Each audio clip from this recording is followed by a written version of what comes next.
All right. Well, it is 5 o'clock on the dot, and I would like to begin this very exciting event that has been highly anticipated by the South Florida community and beyond. So a big warm virtual welcome to everyone. My name is Joanna Mikola. I'm the CEO and co-founder of Wyncode Academy, where we train software developers and product designers, as well as Wyntalent, where we are connecting amazing companies with amazing technology talent, like the Blackstone team here, which is super cool. It goes without saying, you know, I probably speak for everyone here on the call tonight and beyond. We're so excited that Blackstone has chosen South Florida to open up in, bring your tech team here and do the amazing stuff you guys have been doing for years, but doing it right here in South Florida. So beyond excited. Thanks so much for taking the time to be here tonight and for sharing all of the insights on what you guys are planning to do, who you're looking for, what the timeline is. We're going to find out all of the details. But before we do that, and before I introduce the panel to you guys, I do want to give a special thank you and a shout out to our partners, all of whom we've worked very closely with since the beginning of launching Wyncode here back in 2014. So we have some amazing partners who help bring tonight together. I want to just give a chance for them to say a few words and say hi. So first up, we have Diane Vidoni. She's the Chief Operating Officer of eMERGE Americas, leading most amazing technology innovation conference right here in South Florida. Really looking forward to it next year, post-COVID. So Diane, welcome. Thank you, Joe, for your intro. First and foremost, I want to thank you for your leadership in hosting this event. I join you and echo your opening remarks with a warm welcome to the Blackstone team. As Joe noted, I'm Diane Vidoni, and I'm the COO of eMERGE Americas, a platform that connects the dots between startups, investors, higher ed, corporate enterprises, and government officials, all for one objective: to spur investment and innovation across the Americas, and to help create a sustainable and thriving tech hub for the Americas in South Florida. On a personal note, I first joined eMERGE Americas over 4 years ago. Like many of us here, I'm a transplant to Miami. I've lived in Maryland, Pennsylvania, Virginia, Washington, D.C., and even London for a couple of years. I know from firsthand experience that the true magic of Miami is the camaraderie and collective power of the entrepreneurial spirit that puts the region on the map and attracts top talent. This was the vision of our founder and chairman, Manny Medina, when eMERGE Americas was first launched. His tireless work alongside our partners, some of whom are featured here tonight, Wyncode, the Miami-Dade Beacon Council, and the Miami Downtown Development Authority, just to name a few, are what made my personal move to Miami a smooth and welcome transition. And that's why today's conversation couldn't be more timely and more important, so that we can hear your vision and Blackstone's needs. On behalf of eMERGE Americas, we're here to contribute, to be a resource, and ultimately a connector to welcome you to South Florida. Awesome, great stuff. Also here tonight, we have Michael Finney. He's the president and CEO of the Beacon Council, doing amazing things for this region. Michael, thanks so much for being here. Thanks, Joanna. And it really is a pleasure to have an opportunity to partner with Wyncode, Wyntalent in this particular event. Certainly having a marquee company like Blackstone decide to locate a tech operation here in Miami, it sends an incredibly powerful message about what's happening here. I'm a transplant also, just as Diane is.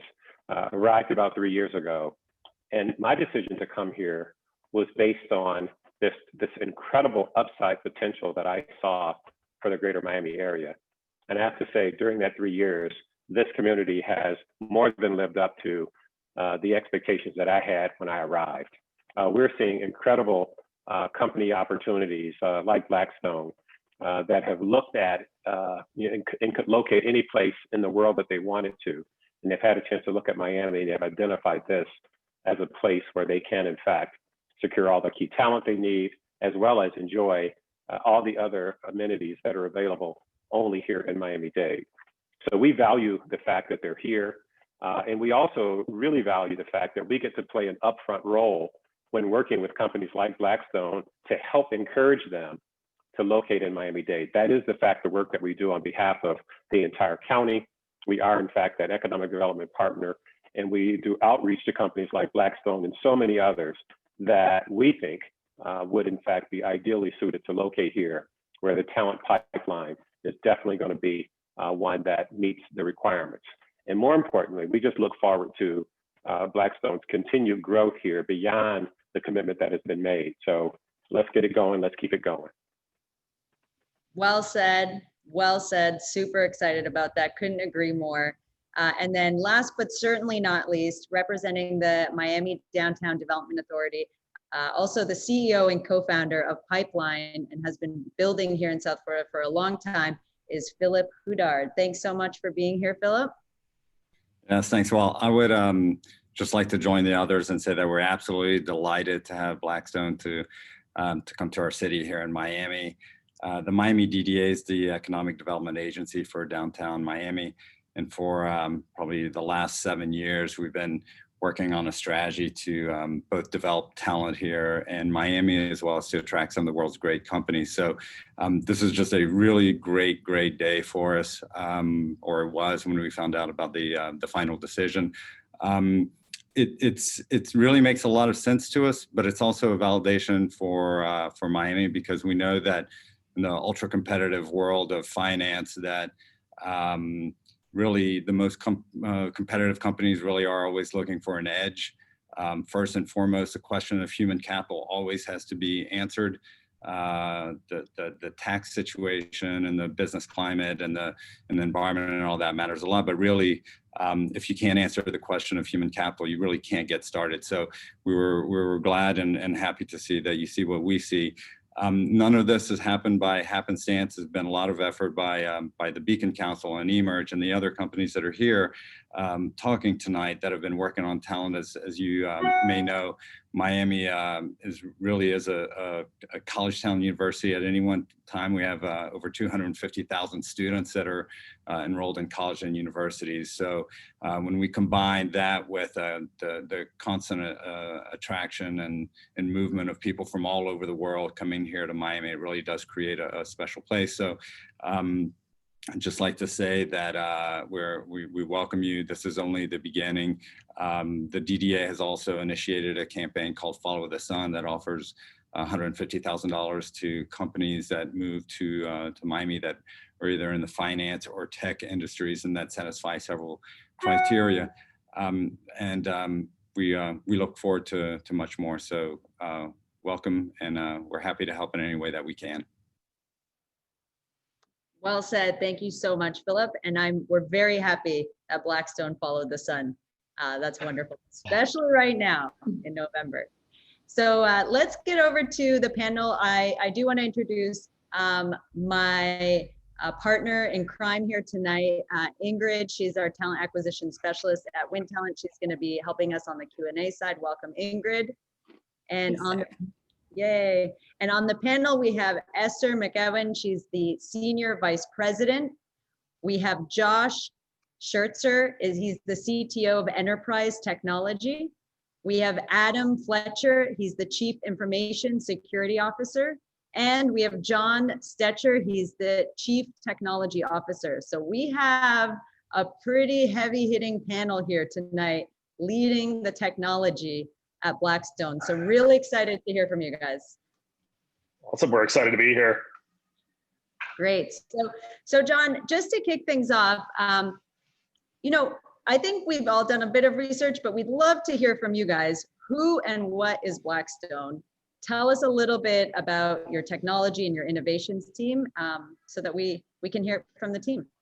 Yeah, no, not an issue whatsoever. And thank you, everybody, for the warm welcome. I think it's been the warmest welcome that I've gotten in anything that I've done in my career so far. So I appreciate the city and everybody else kind of really reaching out and making us feel at home from day one. So it's been great. Blackstone is one of the world's leading investment firms, right? We have more than 500 billion in assets under management, seeking to create a positive impact and long-term value for our investors, the companies we invest in, and then all also, which is very important to me, the communities in which we work, right? And that's something that we've really kind of latched onto and want to grow here in Miami, right? We invest across asset classes, alternative asset classes, including private equity, real estate, credit, hedge fund investment strategies on behalf of pension funds and other leading institutions.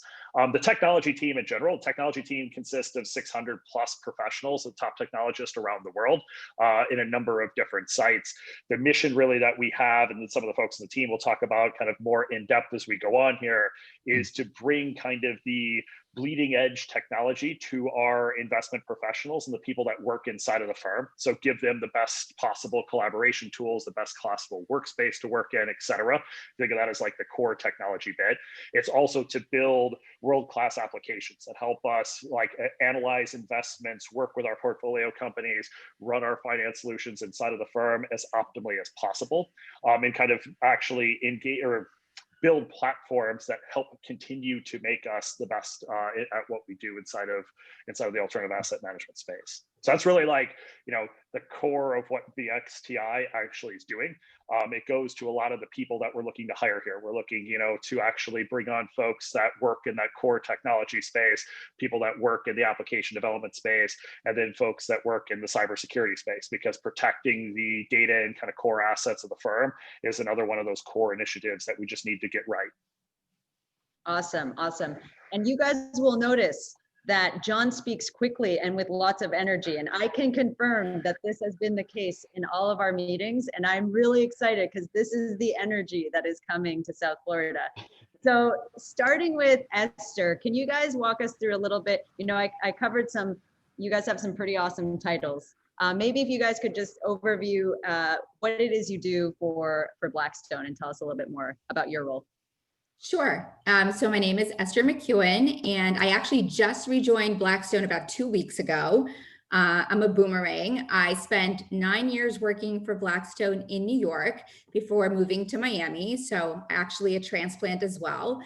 I was really excited when Blackstone called and said, we're coming to Miami, and obviously jumped at this really exciting opportunity.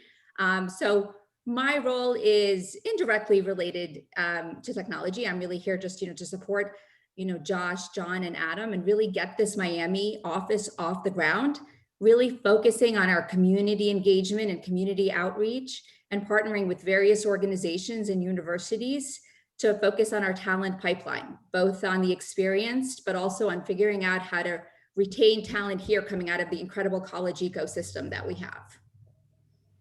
Great. Adam, do you want to go next? Sure. Adam Fletcher, Chief Information Security Officer. I've been with the firm since mid-2014 when I joined as Deputy CISO and took over as the CISO in 2017. Been in cybersecurity for over 20 years now. It's technically my second career, but my first career only lasted 9 months, so I'm not sure that counts. As Blackstone CISO, I have responsibility for everything in the cybersecurity space. So network security, threat and vulnerability management, security incident response, application security, cloud security, and more. So those are the types of roles and people that I'll be looking to fill down here. Also involved, with some of Blackstone's portfolio companies, co-leading a community of cyber practitioners there. And I also serve on the boards of a handful of cybersecurity companies that the Blackstone Technology Group has invested in over the years.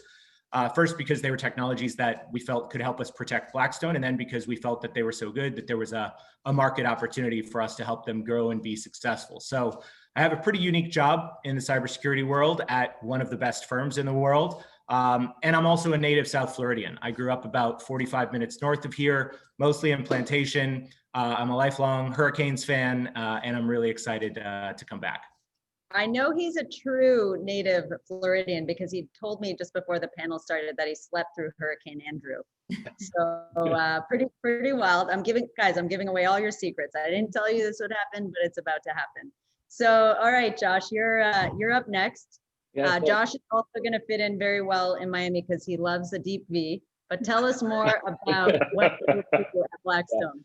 Well, one of the first investments I made, obviously, is in a closet full of sunblock, given my new haircut. But thank you, everybody, for the warm welcome, as John mentioned earlier. Good evening to everyone on the call, and thanks again for the warm welcome. So my name is Josh Schertzer. I'm the Chief Technology Officer of our Enterprise Tech team. What is enterprise tech? When you think of enterprise technology, think of a few things. Think of cloud engineering and DevOps and infrastructure. Think of enterprise workspace and the experience, like user experience and productivity stuff and all the things that surround that.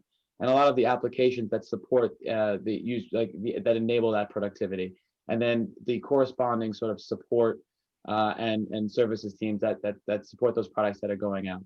I've been at Blackstone for just over 13 years now, so I've built most of my career here. This place excites me still to this day from the first day that I joined. It continues to provide opportunities. It's a firm that's continuing to grow and allows the folks at the firm to grow with it. And so that to me is super important. It's something that I value personally and something that we want to make sure that everybody comes on board at Blackstone gets an opportunity to feel as well. So good to be here. Yeah, it definitely speaks volumes. I've met a lot of people who have been with Blackstone for a long time, or like Esther Boomerang. So definitely a testament to what a great company and team it is. John, do you want to round us out on the roles? And yeah, happy to. So John Stecker, I'm the CTO of the firm. I think of myself as kind of wearing like, three different hats. Like number one is, obviously building out and continuing to like move forward, like the technology team from like the human perspective, right? So one of the most important things to me is hiring like the best talent, no matter like where we can find them. It's what led us to actually selecting Miami. We're looking for consistent like diversity of mindset, diversity of background, and bringing folks like that into the firm, because it ultimately equates to us having like the best possible perspective of like the technology we're deploying and ultimately the investments we're making. So that's like a huge thing with us moving Blackstone technology down to Miami, is really like focusing on like, expanding kind of the mindset and the experience background of people. So like that's like job one. Job two is, working with like Fletcher, with Schertzer, with a number of other of my senior leaders to actually run technology at the firm. And that kind of cross cuts like the quick synopsis that I gave you before of, application development to cybersecurity to enterprise technology space. It's a wide spectrum of stuff, all exciting on a daily basis. And then the third hat that I wear, and this is something that I think is very unique to Blackstone, and it's unique to a lot of the technology professionals that join the firm, is, they have the ability to work with our investment professionals in terms of the investments that we make on behalf of like the LPs, the pension funds, and other people that have, committed capital to us that we're actually committing on their behalf. And so it's something that is like, it's a very unique opportunity. We spend a lot of time doing it, a lot of time diligencing companies and making sure that like it's, our perspective on how they look from a technology perspective and like how we can see them growing is something that meets like the investment thesis. And so that's kind of like the three hats that I wear across the firm. Those sound like pretty big hats, but can you dive a little bit more into how you guys are leveraging technology? How are you using technology today? How are you using it to make better decisions faster with more impact? Yep. Yeah. I mean, so I'll kind of talk about a little bit on like the three spectrums that I started on, right? So when I think of like the enterprise technology space and leveraging technology there, kind of in Josh's world that he talked about in a little bit broader spectrum, is like we're hyper-focused on like lowering the barriers to collaboration, right? So one of the ways that I feel like businesses advance the fastest is if they get out of email and they get into doing native collaboration in, a variety of like the office tools that are out there. So like reducing friction, increasing human interaction, and making it just seamless for people to actually share thoughts and ideas is like kind of a core ethos of like the enterprise tech space. So like behind that, you have, rolling out and deploying the enterprise workspace, which is everything from like your laptops, your monitors, to your mobile devices, to Office that sits on top of it, to like, a plethora of other applications that sit on top of there, right? So there's a whole bunch of stuff in that space that's interesting, but it's all around making our people as efficient as possible. And then you have like the application development space, which it goes to a couple different vectors. One down like, how can we actually leverage technology to stay connected with our LPs and with like the clients of the firm? So making sure that they're aware of, how are we investing their money, performance, et cetera, all the usual kind of stuff you think of if you go to a bank account or your bank site, you want your bank account, that type of technology, right? Then you have, technology that supports the investments that the firm makes and sourcing those investments. So there's a variety of interesting stuff in that space that we build internally that's all custom proprietary applications. And then the third element of that really is looking at, building software and writing code that helps us actually like perform all of the duties that we have to. So everything from taxes to accounting to all of like the core backend systems. People think of as backend systems are actually really, really cool and complex systems to build. There's a whole bunch of application developers that sit in that space that build out that those platforms inside of the firm. And then like the last element really that I think of is looking at like the cybersecurity space. So I touched on quickly, like, you know, protecting people's information, protecting our clients' information, protecting our people is like paramount, and Fletcher will talk about it more a little bit later.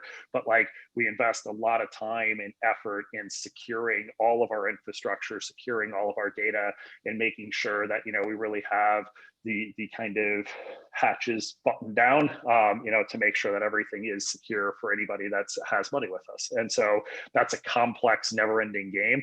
That is a very fun one if you're into that stuff from a technology perspective, like Adam is. I prefer some days that folks on the opposite side just went away and left us to our own devices so we can do more cool things.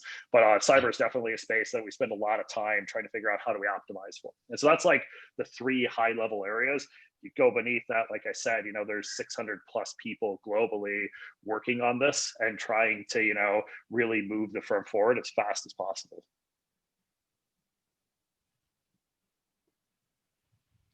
Yeah, absolutely. I mean, on the cybersecurity side, I feel like that could be a whole conversation in and of itself. We're going to talk a bit about it today, but you know, that'll be a whole follow-up panel as well. Josh, can you talk a little bit about key technologies that you're building right now? Yeah. Sure, happy to. Yeah, and so sort of a little bit to what John alluded to earlier, we're hyper focused on sort of building and deploying technologies that enable the firm to be more productive and efficient as possible across the board, which ultimately results in us being able to serve our clients in the best way possible, right? And so, like, we want to enable our users or our business or what we consider to be our as technologists, our customers, to get as much done on their own as they can without having to involve other people or process to get that done. And so what are examples of that, right? So self-service and infrastructure automation, think of things like leveraging like tools like ServiceNow to create a central point where people can put requests in for things anywhere from a hardware device like a phone or a laptop or something that's broken, all the way through any type of approval for access or request for anything, right? And then to take that one step further, go from like where you put that request in to automating how the delivery of that request. So that way it gets done like a lot faster, right? So you've got this centralized place where people can put requests in, and then assuming that goes through a process, let's say of 2 or 3 approvals. Once you click that 3rd approval, it's an automated way of delivering that technology to that user, getting it to their hands as soon as possible, eliminating any human barriers or friction, as John put it earlier, and essentially enabling to move. So that's one. User productivity and building on top of products like Office 365 to make it like really simple and fast and as easy as possible for the users to access whatever data that they need to access to from any device, you know, anywhere in the world, right?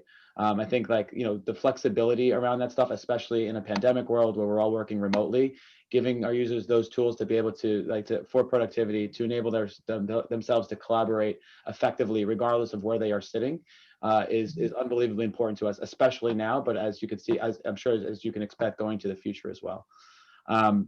Platforms that enable a business user to automate a business process workflow on their own, again, without having to involve a technologist to do that. So anything from I have a file here and I have a file there and I want to pull this into this to make that decision, enabling them to do more of that on their own, again, without having to have to wait for that, without having to it could take, you know, minutes or maybe hours versus days or years to get that done, right?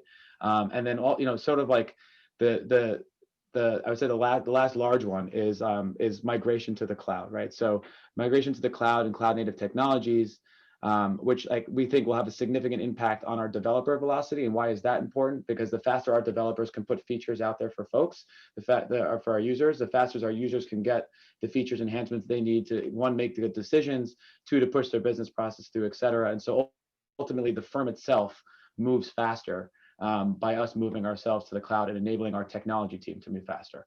And then all of those aforementioned things, I would say, with, as John again mentioned earlier, doing that in the most secure way possible. So we want to put as much as we possibly can into the user's hands to get stuff done without compromising on security. And that's where Adam and I sort of partner together, sometimes off each other to sort of like make sure that the checks and balances there, that we are enabling our users to go as fast as they possibly can, but doing it in the most secure way possible. Amazing, amazing. I mean, it sounds like you guys are doing a lot. So no wonder you guys are adding to your technology team, which we're all obviously very excited about. What about, I mean, you guys are definitely engineers because you're like, security is fun with the challenges we face. That's like, I feel like growth mindset to a T. Like, we love a challenge, and obviously security is a challenge. For you guys, it's a fun one. For other people, it's really scary. So maybe can we talk a little bit about challenges, from securing data to, what are other challenges that you guys are facing? For example, are you guys dealing with legacy and new software, and Yep. kind of what's the plan there? Yep. You start, Adam. I'll take it first. So I think, one of the biggest challenges, for us, is the constantly changing technology landscape. Recent advances like public cloud infrastructure, software as a service, and the concept of DevOps, which is, really much faster software development, have really changed the cybersecurity paradigms from the old days of legacy software development, data centers, and clear perimeters, right? When I started in security 20 plus years ago, it was build a wall, good guys on one side, bad guys on the other side. And although the fundamental principles haven't changed, right, we're still focused on protecting the confidentiality, integrity, and availability of data. The tools and techniques that we're using to do that have changed dramatically. So what's the best way to meet that need? I think it's a combination of hiring talent from the outside that has only known these newer technologies and upskilling existing staff, as we transition.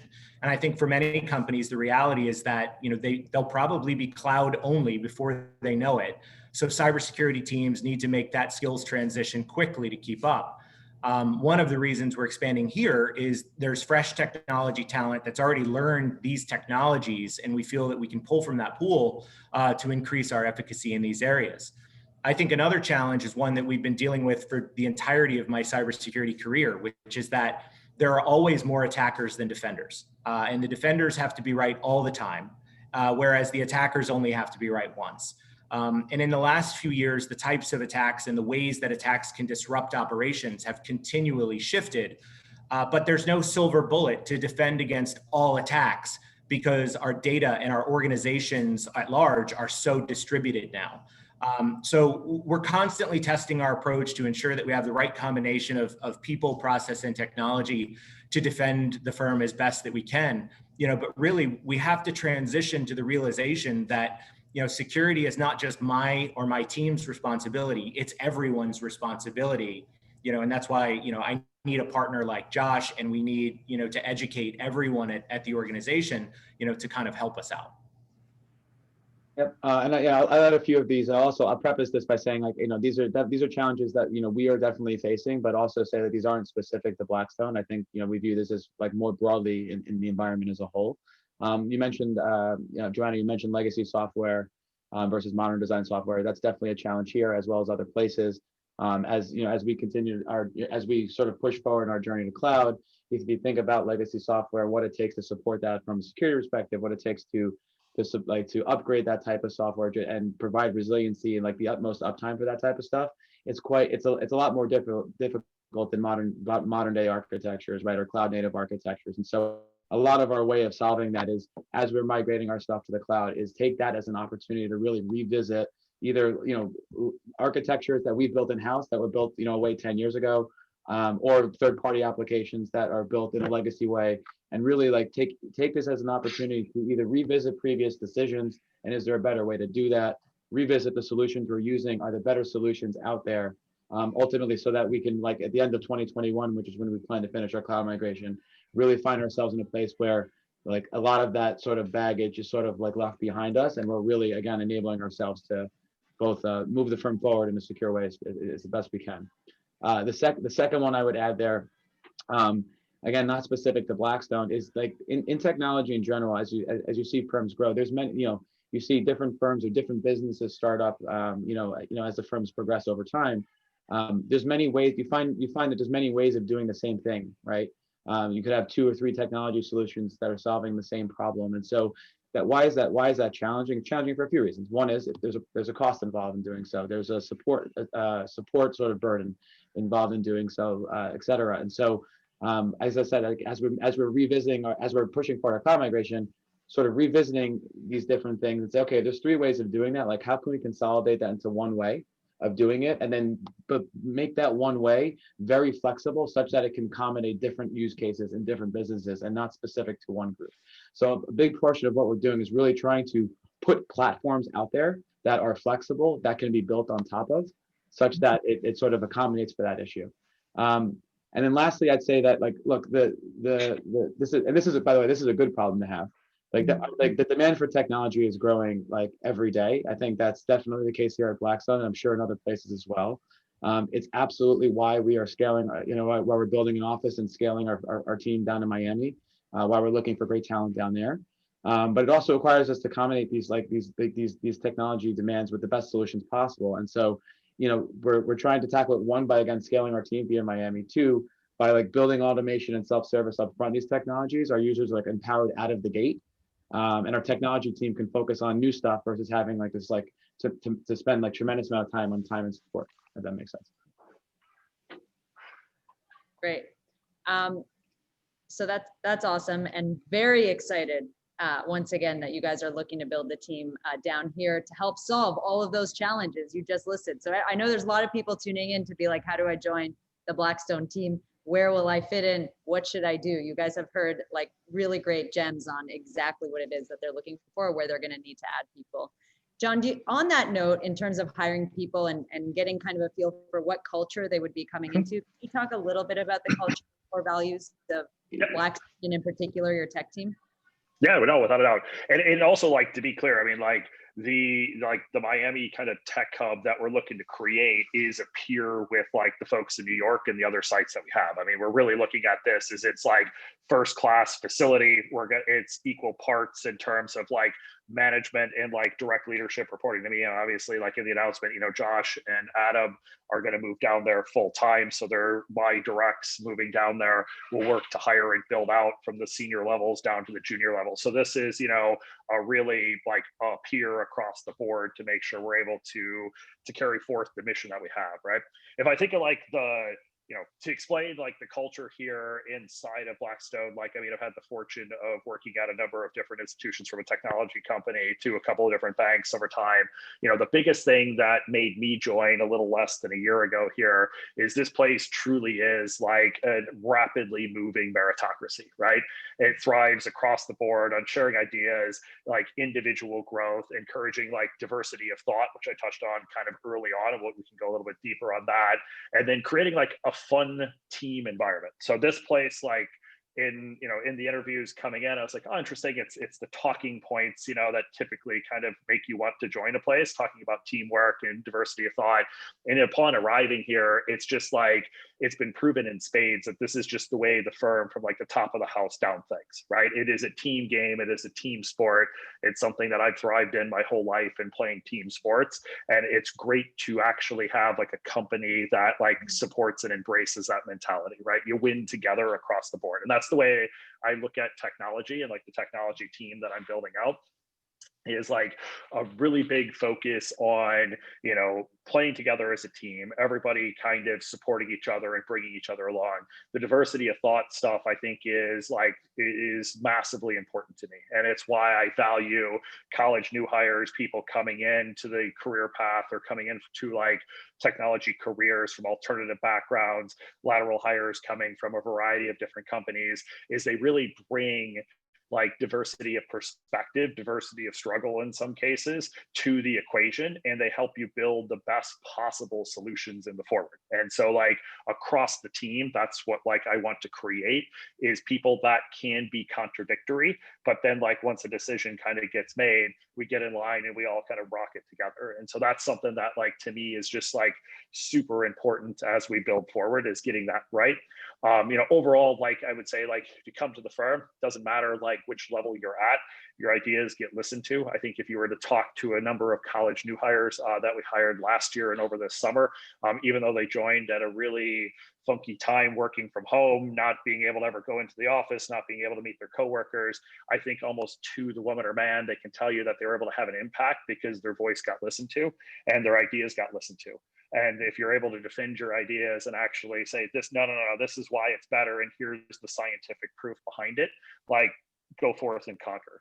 And that's something that in the technology organization, we have, it's something that across the broader organization we have as well, right? So across like the investment professionals, finance professionals, that mindset exists everywhere. And that's like, it's just a fun place to work because of that, right? So I think that that's like another big thing that somebody looking to join, and stepping in could expect, is it's like definitely a challenging culture. Like people challenge you on ideas and you need to back up your ideas and like, support them. It can't be like a flippant thought, but like it's definitely something where the best ideas win at the end of the day, right? The other thing that I look for in like the culture and like what I'm trying to create from a technology perspective is people that look to go like above and beyond to solve the repetitive rudimentary problems that everybody suffers with. So it's easy to say, I want to go build Facebook and I want to change the world, right? Like that's an easy pie in the sky dream for folks. But like where I find like the most interesting like technology advancements come from is solving the simple problems that just make people around your team or the individual sitting next to you more efficient. And so almost every single big technology company on the outside was born in the idea of like, I just want to make life easier on somebody. I want to make it more efficient on somebody. I want to help somebody out. It wasn't born in the grandiose of like, I want to have 2 billion users across the globe, right? And so that's something that I look for, that kind of individual entrepreneurial spirit and the people that we hire and like that kind of mindset, because I think given we are a small team and like we keep the team small on purpose, because I believe in being hands-on across the board from the top of the house down. And that's really like what we're looking for, is people that they can be player coaches kind of across the board, as cheesy as that statement is. Yeah, I will definitely back up that. I remember one of the things you guys really communicated when we were initially talking about talent is we want people who are diverse. So stay tuned, we're going to get to diversity, and also that you want people who have an opinion, right? That it's really important to have opinions to then come together. So I thought that was really cool. And the other thing I'll say is everyone here definitely has a sense of humor. So that reinforces the fun dynamic. That's great to see that. But I want to hear a little bit more about building the team, and I'm sure everyone does, and the types of roles we're looking to fill here in Miami. So maybe Esther and John, can you talk a bit about the roles that you're looking to fill? Happy to. So I'll kick it off and I'll hand it over to Esther to talk about the culture bit. So like quick on, I touched on, this is like the office extension, peer office with New York, et cetera, right? So beyond that, like what we're really hyper focused on in the area, and part of what drew us to Miami was like the depth of talent in these areas. And we kind of did our analysis over the past year, is looking to fill, cybersecurity roles, like software development roles, software engineering roles, specifically around like Python, C#, et cetera, in that space, JavaScript as kind of the core languages that we have inside of the firm. And then really like cloud and data engineering, and like the infrastructure engineering space in both Windows and Linux across the board there. So like those are like the core skills that we want to fill. They're obviously needed by most companies out there. When we kind of did our analysis and we looked at, how many people did we want to bring in, and kind of the size of like, we're looking for about 200 people to kind of seed the office with and kind of get to here over the next few years. It's like, if you map that on to the talent base in Miami and you kind of cross that with like the skill set people had, we were like, heck yeah, we can get like top talent in Miami, we think we can give people a great place to live, a great quality of life, and really kind of actually capture folks from the university systems as well to kind of continue to feed people into like new roles that we're going to be creating over time. So that's really like what we're looking at. Those kind of three main areas are what we're off and trying to hire here for. So Esther, I'll hand over to you. There's also a huge cultural component of this as well that we're looking for. Yeah, I mean, to echo what John already said, I mean, Blackstone is incredibly collaborative place to work. You know, we're focused on fostering a diverse and inclusive workforce. So we're looking for diverse skills, diverse backgrounds. It's incredibly dynamic and fast-paced. It's what kept me there for 9 years. The amount of different hats and roles I had, you know, make sure that I was constantly growing and evolving. And I think what's key is your abilities and your determination create the opportunities. I mean, we're looking for motivated, intelligent, enthusiastic individuals. But beyond just a career opportunity, we have a tradition of serving the community. And the workforce is very passionate about engaging with the community and volunteering and working with our mentorship and our affinity networks. And we're really excited to grow that in Miami and work with the local community. Awesome. That sounds perfect. We want all of that. So I know a lot of people also, and I've seen a few people ask this in the Q&A, and don't worry, we are going to have some Q&A at the end of the panel. So just so everyone's tuning in knows is, you know, the big question is, wow, Blackstone is coming to Miami. Why Miami? Why expand the team here? John, you talked a little bit about that, but if you guys could all, you know, expand a little bit more on what it means that you guys chose Miami, what went into that decision, what you're hoping to see in the future here. Yeah, no. And also, where is the office going to be? We all want to know also, where's the location? Where do we find you guys? But yeah, let's start with why Miami. Not a problem. So like, I mean, this is the result of like a process that went on, it started before I joined the firm, and then amplified once I actually got to the firm earlier this year. And it was looking for like, where can we find, you know, in the US, like a pool of technology folks and like really like top flight engineers that like could augment the team that we had in New York, right? So we went through a really detailed process, like any process in Blackstone, complete with about, you know, reams and reams of data on all sorts of different permutations of how you look at this. And, you know, we got to like, Miami makes sense for a number of reasons, right? It was like appealing to tap into like a vibrant market. So Miami is like a destination city where people want to be at. And so like, just like New York, it's a place people want to live. It's a place people want to go out. They want to get like dinner. They want to enjoy life as much as enjoying work. And so we thought that, hey, if we were looking for a place, you know, that is something that mirrors New York in terms of capturing folks, like what cities kind of meet that mold? Miami like stood up at the top there in terms of something where we believe people would want to be. And ultimately, if they want to be there for the long term, like we have a better ability of having them stick around and be employees for the company for a long time. We think we'll capture folks and folks will be pumped to stay no matter what. But like ultimately having a quality city there matters as well. So that was like a big bit to it. We also looked at the technology talent pool, right? So what other companies existed in the area, both large software companies, large technology companies, startups, all the way down to, you know, like other companies that basically had large technology arms and branches that were working in it, right? And so who could support if we came to town, like creating not just, you know, the inflow of talent that we need, but having interesting like user groups that we could participate in, ways that we could kind of engage with other smart folks in the community to advance like our people's knowledge and to kind of grow, you know, grow folks' skill set that might be inside of Blackstone or outside of Blackstone. So that was like another big thing that played into it. The other big bit is like I said, that touched on the diversity bit, and we'll touch on more of it later, is it was just, if, you know, everybody is from New York, everybody goes to Yale, everybody thinks a very specific way, right?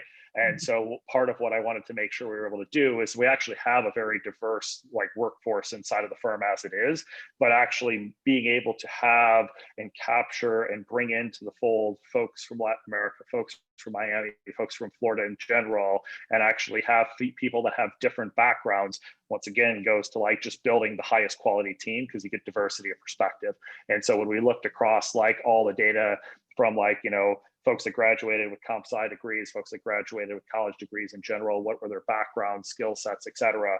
Like Miami made sense from like that diversity perspective to go into. It's also like, it's a close flight. I can fly back and forth in about 2.5 hours. So that's another big benefit. I don't have to fall asleep on a plane. Worked in London for a long time, racked up way too many frequent flyer miles. So I'm much more looking forward to flying south than across the Atlantic on a regular basis. So that was all part of, the reason the firm looked at this was it was just, you triangulate those three things. You look at like the talent pools across the, like go back, college new hires, lateral hires, and then like folks from alternative backgrounds that we can bring in. It was just the right spot for the amount of people that we wanted to hire. So I don't know, Josh or Fletcher, if you want to add anything, being both, you live down there. They had no pull on making this decision, even though Josh had bunkered down there for COVID. He was ostracized from the decision. Adam, as the native, I mean, come on, tell us the truth. How long has this been in your master plan in the works? I'll tell you, the master plan, I never saw it, but I was, pleasantly surprised, by the opportunity when I first heard about it. And I thought, wow, opportunity to move, right at the time when, my young family, my young children are kind of ready to set their roots somewhere. I was really excited. And from a professional standpoint, the trend that I've seen in cybersecurity over the last few years, even really before the pandemic, is that top talent in a lot of roles have been able to stay, in the top tiers of compensation while choosing where they work from.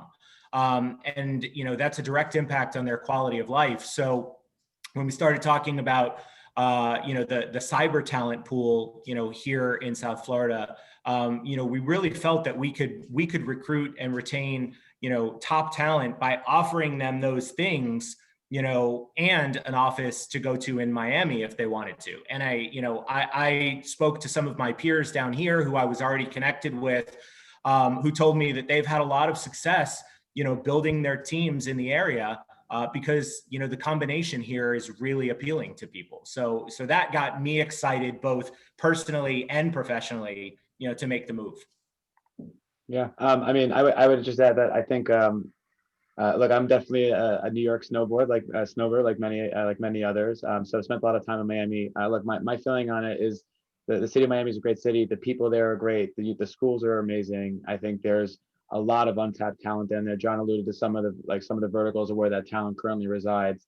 And then I think, I think a lot of people, frankly, don't want to leave Florida and Miami because it's a great place to live. And so I think that like us bringing these type of opportunities down there is a great match in terms of being able, like when folks are coming out of school, not having to move out of state to go get a job working for a prominent financial firm, I think is a really big deal. And so for us, that was really exciting.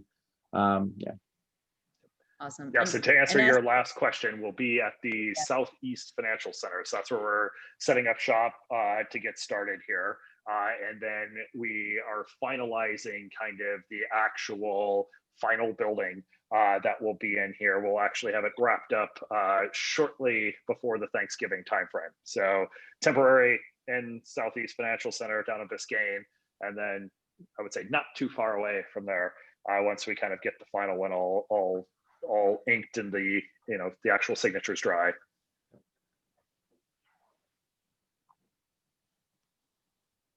Great. And what are some of the, Esther, I don't know if you can share, or someone on the team, how did you guys decide on the exact location? I'm sure, there's so many different pockets of Miami. So how did?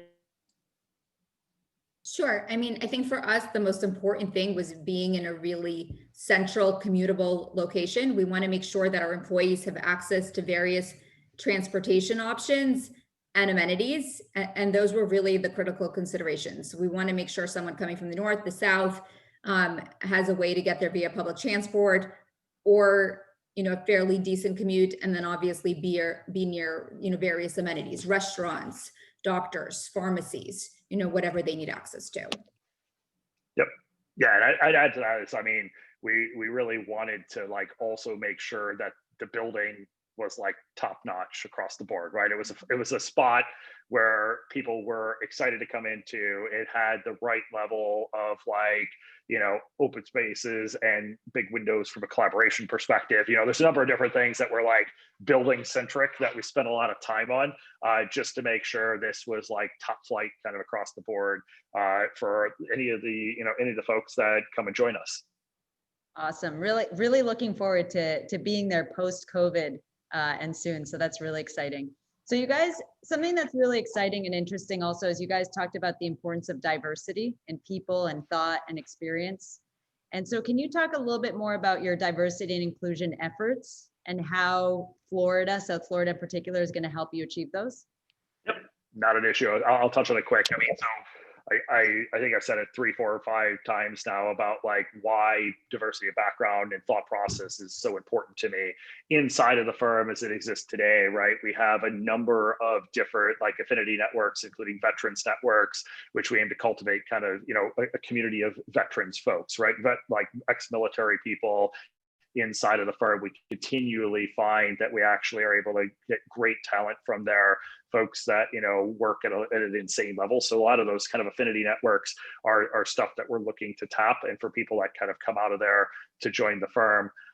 Overall, like what we're doing is also like we run a number of different programs. So we run a Future Women's Innovator program, right? Where we've had a 1.5-day program to expose female students to knowledge, training, and skills and a well-guided path towards tech. So we do a lot to try to reach into the community early on as people are coming out of high school, or in even younger than that, get them engaged with tech, help them kind of on their way. And, you know, we hope some of those folks like ultimately like boomerang back into being like, as I graduate college, be like, hey, I remember when the Blackstone folks helped me out. That'd be a cool place to go work, right? So that's a lot of like what we're looking for there, to bring people on, right? So that's really kind of like, you know, just a couple of the things that we look to bring to South Florida as well. In terms of why do we think it like South Florida will help us build a more diverse team? I mean, it is a very diverse set. It's a very diverse part of the nation. It's people from a number of different backgrounds, both in the US as well as Latin America. So like I said, I go back to like just the diversity of perspective, and the diversity of background, the diversity of struggle in certain cases, people that come out of school from, you know, any of the various different universities down there, we see as just being able to like step in and kind of bring that different perspective to us. So I don't know, Josh, if you want to add anything to that, or Fletcher as well. Yeah, sure. I mean, look, to us, like diversity is everything. You know, if you think about it from an engineering perspective, if you've got 5 engineers in the room that all have the same exact idea and the same way of looking at things, you're most likely going to overlook something. And so, like, I think that applies to like, you know, diversity in terms of where people come from, just the same as technical expertise. You need different types of people with different views, with different backgrounds, with different history, different struggles, as John put it, to really like. To really be able to contribute to something that is literally bringing a different perspective. So we don't want everybody singing the same exact song. We want to sing the same song in the end, but we want to build that together. And we need to essentially have disagreements in the right way, potentially arguments in the right way, and poking holes at our stuff again in the right way, in order to be able to like really get to like the best in class, like whether it's a technology solution, a process, anything. So I mean, I echo those points 1,000%. I don't think it's possible to be successful in the way that we want to be without it. Yeah, and I think yeah. Sorry, go ahead, John.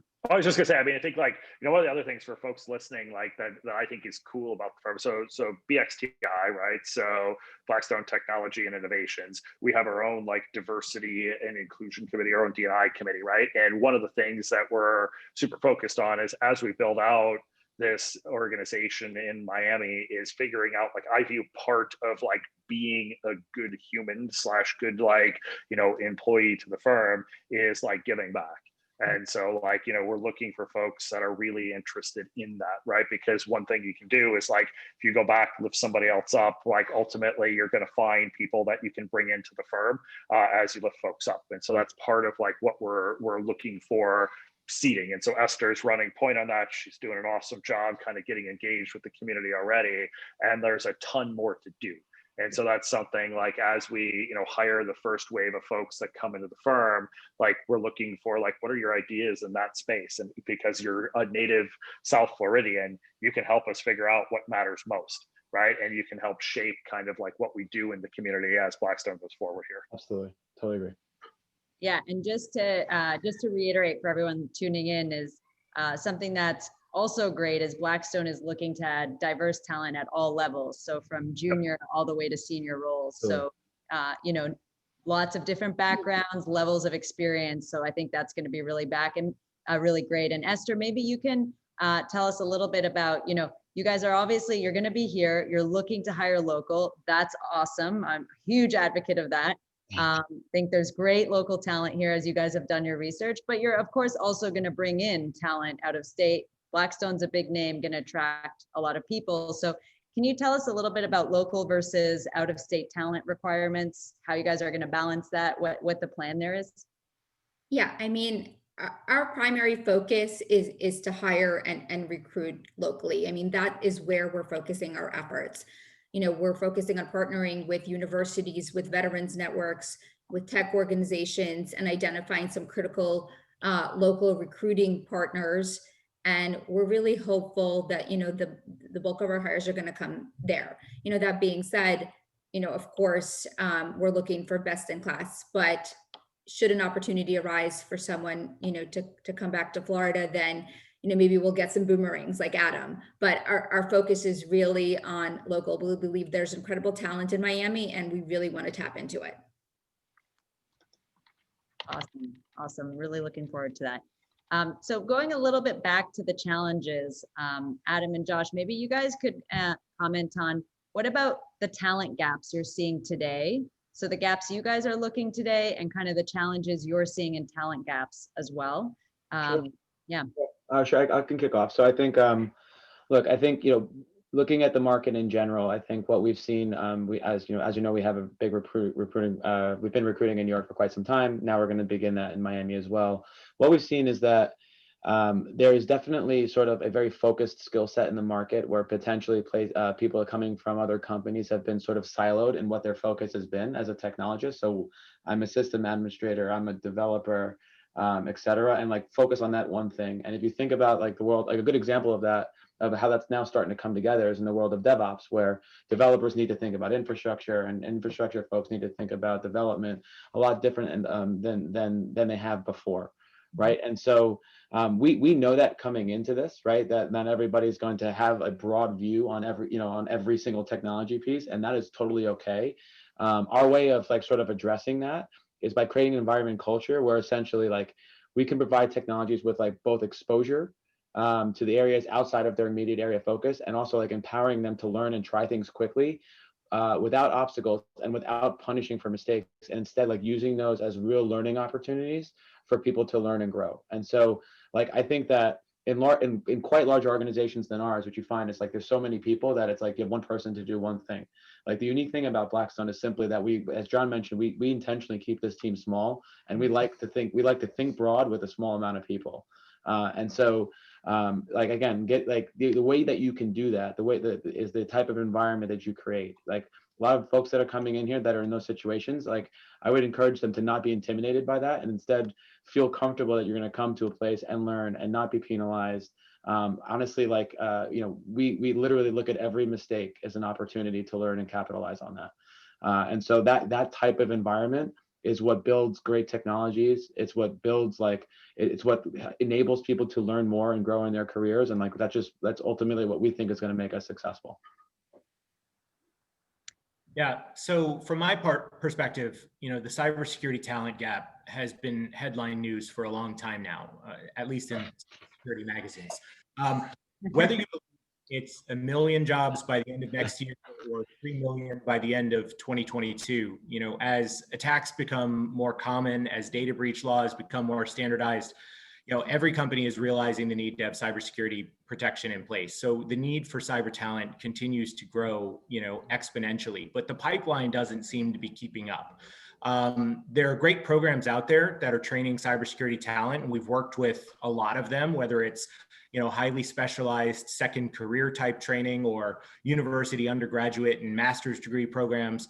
I think the key is really to teach skills that can be valuable to employers, as quickly as possible. Teaching fundamental engineering and problem solving skills, as well as practical operate the tools type skills, and really driving an interest in cybersecurity, or at least in engineering or operations, at younger ages, all the way down to high school if we can. I worked with a group last year that put on a capture the flag competition for 200 kind of tech magnet high school students. And I was amazed at how much fun it was, not just for them, but for me also. And there were a couple of kids that just blew me away in terms of their aptitude. Making sure that they know where they can go next is really key to ensuring that there's a talent pipeline, for us as an organization or organizations like us to hire from in the future. Absolutely. Awesome. So I know we have a few questions here coming up shortly, but before we get to questions, just to round it out, can you guys share a little bit about what, you guys are all technologists, what are you most excited about? And in terms of the things in technology you're most excited about, which do you think are going to have the biggest impact on Blackstone in the future? Well, for me, I think selfishly, I've said it a few times already, but cloud, anything in that cloud space, cloud migration, cloud native technologies, I think it just opens up doors and paths that are just frankly a little bit more difficult than it is today. And so that one excites me. One, because it enables the firm to move forward faster, right? Two, and it gets features and enhancements into our users' hands as fast as possible. Two, from a skill set perspective and from a career opportunity perspective, this our cloud migration is going to really open up doors for folks that haven't touched this type of technology before. So there's real learning opportunities here for everybody. And I think that's super exciting for me personally. I know that's super exciting for the team that's currently here. And, as we interview folks, for these roles, I think it's going to be very exciting for them because we're going through a pretty large transformation right now, and that to me, there's a lot of change going on in a good way. And when you're coming into a firm, my view is the last thing, or our view rather, is the last thing you want to do is walk into a firm and kind of this is the way everything is done, and it's already settled, and you don't really have much input, and that's how you're going to operate. Versus being able to get your hands, be part of our transformation, really get to participate in the solutions and the designs that we're putting out there from the beginning, and really be part of what's going to Blackstone's going to look like for the foreseeable future, right? That to me is super exciting, both from a tech perspective, but also again from a career and growth perspective. So I'm personally very passionate about that. I'll echo that. I think, as I mentioned before, I'm really excited about the changes being driven in the cybersecurity space by the migration out of data centers to cloud infrastructure, software as a service, remote work, DevOps. I think it gives longtime security practitioners like me an opportunity to explore an entirely new and fresh technology landscape. And I like the idea of hiring, new people and diverse people who have learned how to secure these newer platforms and augment, people who've been doing it the old way, with kind of these new ways of thinking. I think that combination brings a diversity of thought that from a cyber risk management perspective can only result in more comprehensive and more creative solutions. I think an uber nerdy thing, I think quantum computing is cool. So that's my uber nerdy thing for the future. It was a figment of imagination 20 years ago, back when I worked at IBM. It was stuff people talked about as being science fiction. And, now it's starting to actually become reality. And I think it's one of the coolest, transformational technology changes that we'll see if it actually comes to fruition here over the next few years, because it changes everything with the way people develop applications, the way we secure applications, et cetera. From the impact of Blackstone, why I think it'd be cool, or why I think there's interest around it, we're actually playing around with some of the stuff already, is the ability to use the power of a platform like that to actually model investments, to model simulations and scenarios. It's just untapped in terms of what we can actually do. So there's so many awesome things in that space. That's part of why I find this firm like so interesting is like you can do all the cutting edge stuff that like Fletcher and Schertzer were just talking about. You can do there's tons of other vectors of really cool technology in there in the collaboration space, and you can play around with stuff like this, which is like cutting edge technology across the world. I love it. So okay, so we've talked about building the team, all the different areas, but how does one find these roles? Where do they go? Yes. How do they engage with you guys? I've heard talk of a special day. So tell us a bit more about how people can find the roles and get in touch with you guys. Yeah, so the easiest way to find the roles is www.blackstone.com, right? Click the careers link up at the top.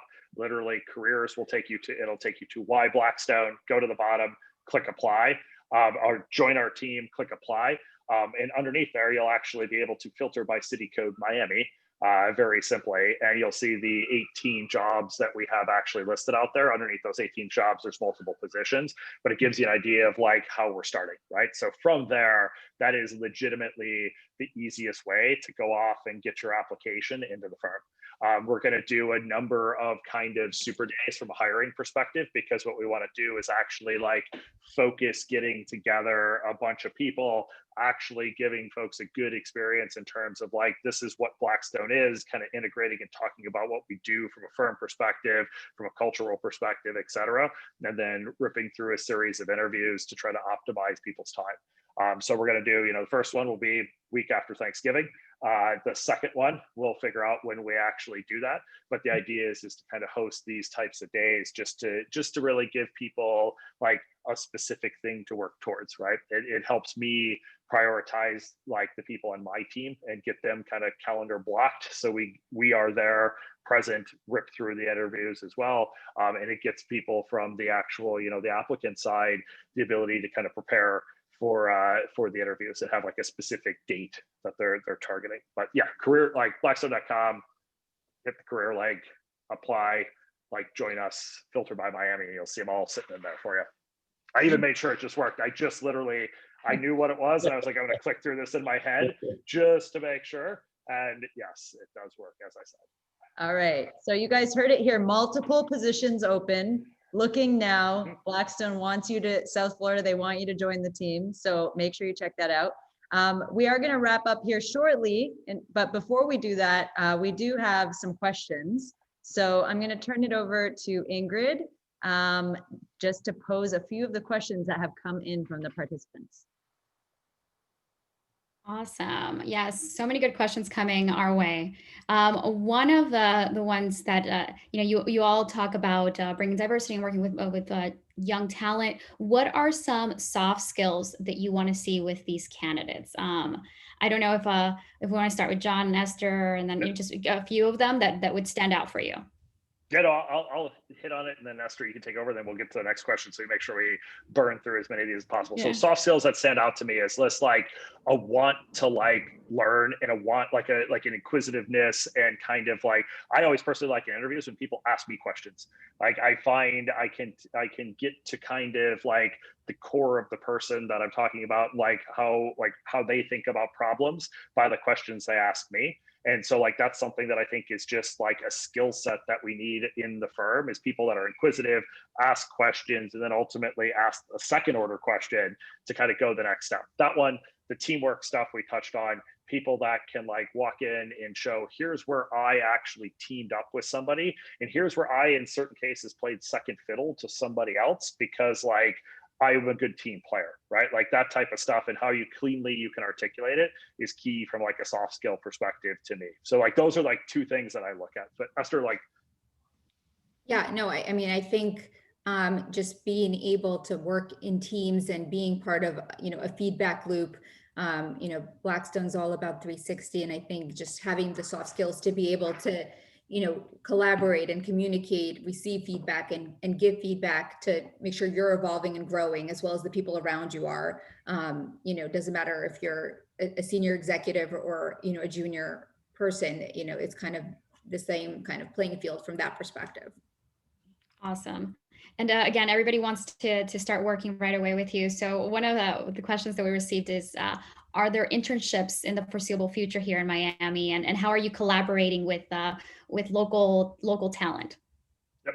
So I think we're in week 6 since we announced it. So we're working on figuring out like what is the plan for internships. Definitively, there will be some, right? We've already discussed internally for some of the interns that we have coming in for next summer, like how do we figure out how we stripe them across places? The goal really is to build that vibrant internship that then becomes a feeder to the college new hire like area, et cetera, et cetera.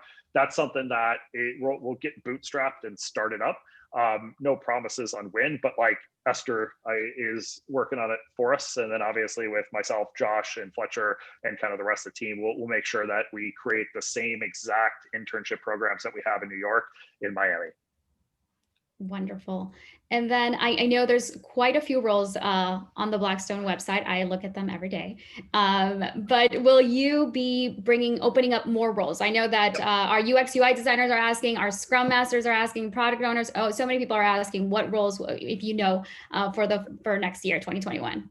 Yeah, I mean, definitively, this was like the first pass start for roles that we just wanted to get out there because it's our most critical needs. It's also the ones that kind of were a lot of the impetus for us, like actually selecting Miami. So we wanted to kind of get those folks in the door to get started. But definitively from a UI UX perspective, Scrum Master perspective, like program management perspective, there will be need without a shadow of a doubt. We'll get them open here kind of over the next few months as we actually work through like hiring the first pass of people and kind of iterating on to the second pass. But Awesome. if people like for sure, if folks are interested, Esther, maybe we should work offline and kind of figure out how do we actually start to capture folks that are like interested in applying with those types of skill sets, because I need them today. It's just I haven't got them all posted yet, right? Yeah, absolutely. Awesome. With the idea of tech is meant to make lives better, what challenges or directives is Blackstone facing? That's I don't know, do you see any I don't know, things that you're struggling with in the views of technology? I mean, like when I think of like technology making people, I guess what I like to maybe think of the question in terms of like the roles here is like, I look at technology as how do we actually make like our employees' lives better, right? So how do we give them hours back in the day?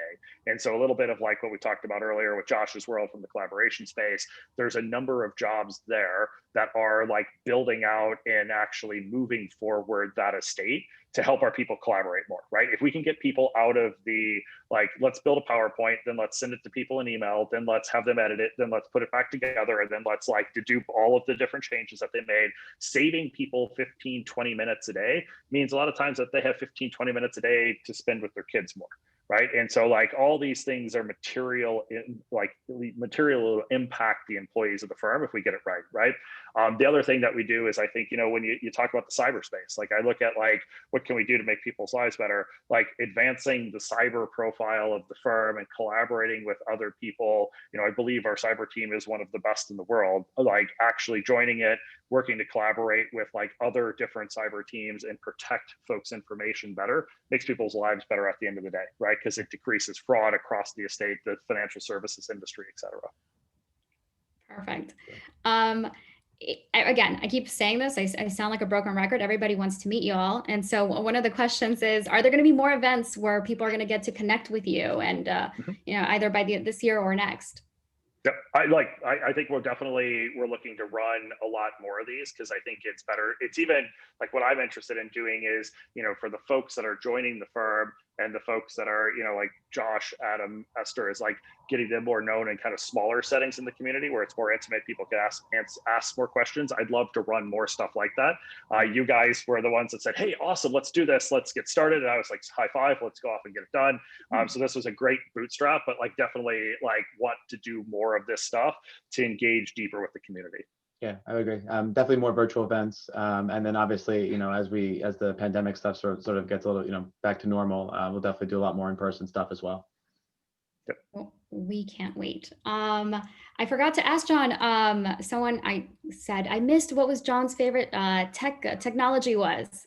Can you repeat what your favorite part of tech? They asked it 3 times, so I have to ask. Awesome. Okay. No, so I said quantum computing is the thing that I'm most interested in, which is like the most nerdy thing possible to go off and talk about. But that was it. So okay. Yes, you can look up. There's like 4 different ways you can do quantum computing. There's all sorts of interesting like things underneath them of how they're all different. And I'll stop there before people are like, ooh, that guy is too nerdy. I don't want to work with him at the end of the day. Awesome. Well, I think those are the primary questions. I know that you chatted a little bit about you're going to announce where your office is going to be. So I think we're going to wait on something like that. And then you're working with the community. So those were the most prevalent questions right now. And thanks so much for your time. Unless there's any questions last minute that people want to know. I guess actually I do have one more. Are there going to be more opportunities beyond technology here in Miami? So for right now, it's like we're focused on technology, right? So that was the core reason we opened this office, was to move technology down there to kind of capture the actual, like what we felt was like the most vibrant ecosystem in the area.